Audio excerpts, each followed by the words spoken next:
Assalamualaikum warahmatullahi wabarakatuh. Yang terhormat Ibu Dr. Rina Parilina MBA selaku dosen pembimbing dan rekan-rekan yang terhormat. Perkenalkan nama saya Wahid Pasha Purnama dengan NIM 17106228080 dengan program studi Bisnis Digital Fakultas Ekonomi Universitas Negeri Jakarta. Di sini saya akan mempresentasikan tentang laporan praktik kerja lapangan pada Divisi Manajemen Valuasi Aset di PT PLN Persero. Berikut adalah latar belakang. Di era modern persaingan dunia kerja semakin ketat, perusahaan menuntut sumber daya manusia yang tidak hanya unggul secara teori, tetapi juga memiliki keterampilan praktik yang mumpuni. Untuk menjawab tantangan tersebut, pendidikan tinggi perlu memberikan pengalaman nyata bagi mahasiswa melalui kegiatan praktik kerja lapangan atau PKL.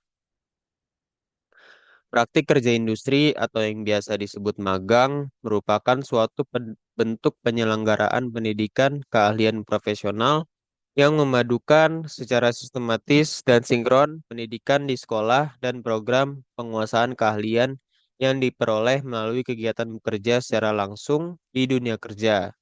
Terarah untuk mencapai suatu tingkat profesional tertentu menurut Nur Cahyono dan Yanto 2015. Selanjutnya ada tempat dan waktu PKL.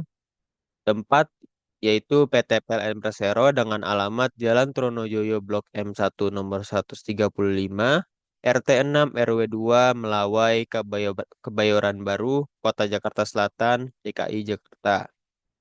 Dengan berikutnya kurun waktu atau periode praktik kerja lapangan yaitu 24 Februari 2025 sampai 24 Juli 2025.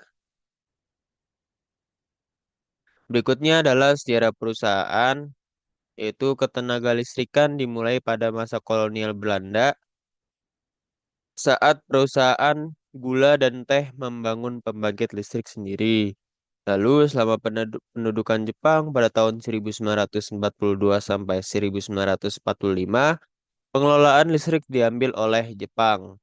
Dan setelah kemerdekaan, pada 27 Oktober 1945, dibentuklah Jawatan Listrik dan Gas dengan kapasitas awal 157,5 megawatt di bawah Departemen Pekerjaan Umum. Pada tahun 1961, jawatan berubah menjadi BPU PLN yang mengelola listrik, gas, dan kokas. Lalu tahun 1965, BPU PLN dibubarkan dan dibentuk PLN serta PGN sebagai perusahaan negara. Pada tahun 1972, PLN menjadi perusahaan umum dan ditunjuk sebagai pemegang kuasa usaha ketenaga listrikan atau yang disingkat PKUK. Lalu pada tahun 1994 sampai sekarang, PLN berubah menjadi Persero namun tetap bertanggung jawab dalam penyediaan listrik nasional hingga kini. Berikut adalah visi misi perusahaan dari PT PLN Persero, yaitu visinya menjadi perusahaan global top 500 dan nomor satu pilihan pelanggan untuk solusi energi. Kemudian misi yaitu menyediakan layanan kelistrikan yang berfokus pada kepuasan pelanggan dan pemangku kepentingan. Terus meningkatkan kualitas hidup masyarakat melalui tenaga listrik, mendorong pertumbuhan ekonomi dengan penyediaan listrik, dan menjalankan usaha yang ramah lingkungan. Berikut adalah struktur organisasi dari PT PLN Persero, tepatnya di Divisi Manajemen Valuasi Aset, yaitu Divisi Manajemen Valuasi Aset ini dibawahi oleh Direktorat Keuangan, dan Divisi Manajemen Valuasi Aset ini mempunyai 4 bidang, yaitu bidang asuransi aset, yang kedua bidang valuasi investasi transfer dan divestasi aset, terus bidang pengembangan sistem manajemen valuasi aset, dan bidang valuasi performa produktivitas aset.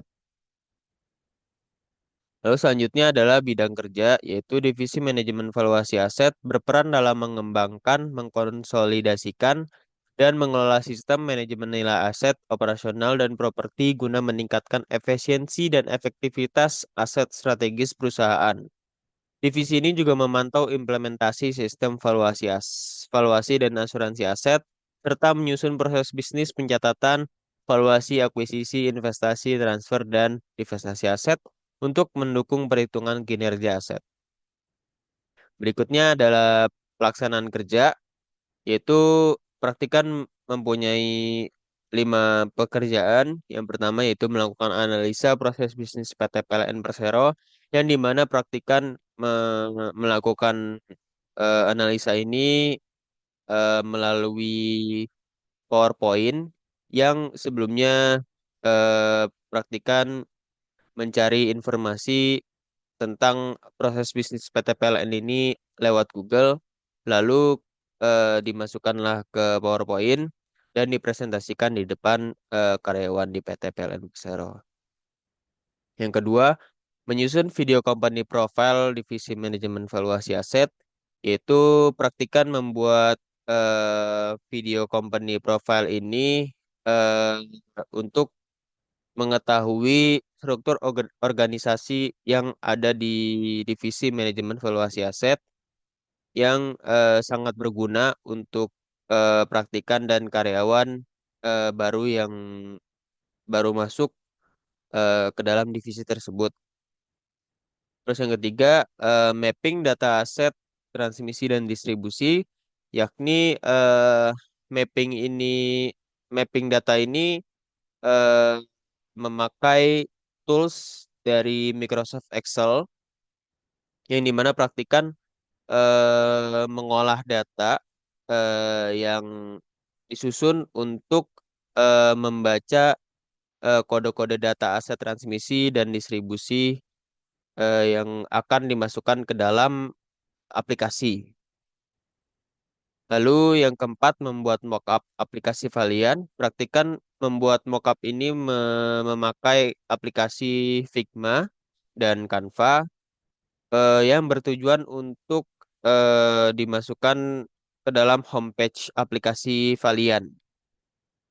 Yang kelima, menyusun video perkenalan aplikasi Valian distribusi, yaitu praktikan em, menggunakan aplikasi Canva dan Adobe After Effects, yang dimana video tersebut untuk memperkenalkan aplikasi Valian distribusi yang terbaru, yang dimana video tersebut akan sangat berguna untuk dipresentasikan kepada karyawan PT PLN Persero. Selanjutnya adalah kendala yang dihadapi oleh praktikan. Yang pertama, adanya target waktu. Praktikan dituntut menyelesaikan tugas dengan cepat dan teliti karena adanya target waktu seperti pembuatan flowchart dan penyusunan kode Excel. Hal ini mengharuskan praktik mengatur waktu secara efektif sambil tetap memahami materi baru yang dikasih oleh mentor. Lalu yang kedua, akses yang terbatas. Selama menjalani PKL, praktikan mengalami kendala dalam mengakses informasi untuk pembuatan video karena data tersebut hanya bisa diakses oleh karyawan. Kebijakan keamanan ini yang membatasi akses membuat eh,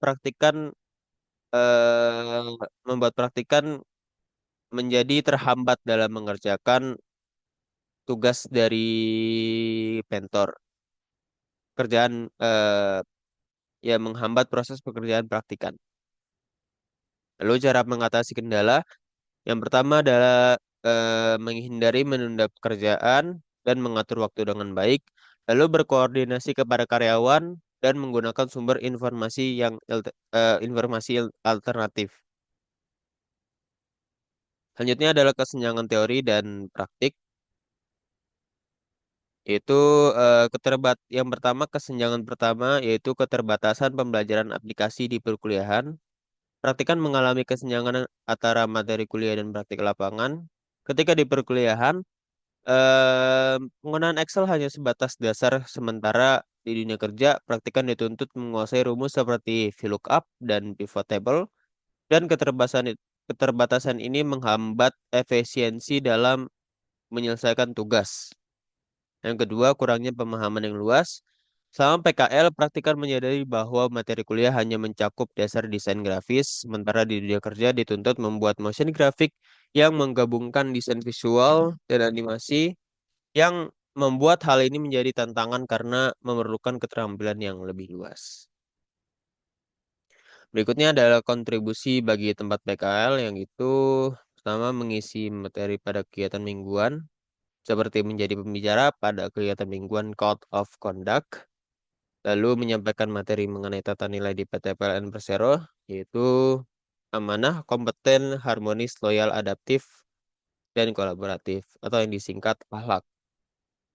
Yang kedua, pembuatan proyek video, seperti merancang konsep dan narasi untuk video pengenalan aplikasi pembangkit Valian, lalu mengedit video menggunakan tools digital seperti CapCut dan Canva, lalu berkomunikasi dengan tim dan mentor untuk memastikan videonya sudah sesuai.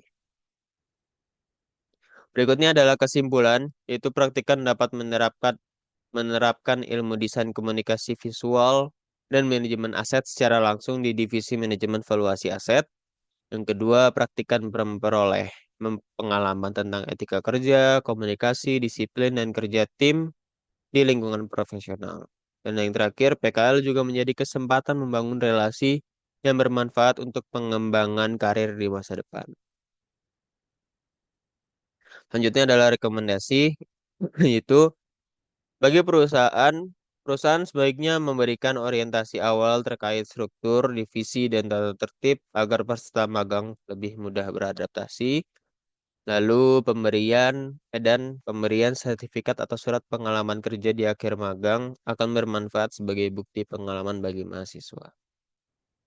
Selanjutnya bagi program studi, yaitu sebaiknya memberikan pembekalan teknis dan non-teknis agar mahasiswa lebih siap menghadapi dunia kerja dan perlu adanya kerjasama dengan perusahaan untuk membantu mahasiswa mendapatkan tempat PKL.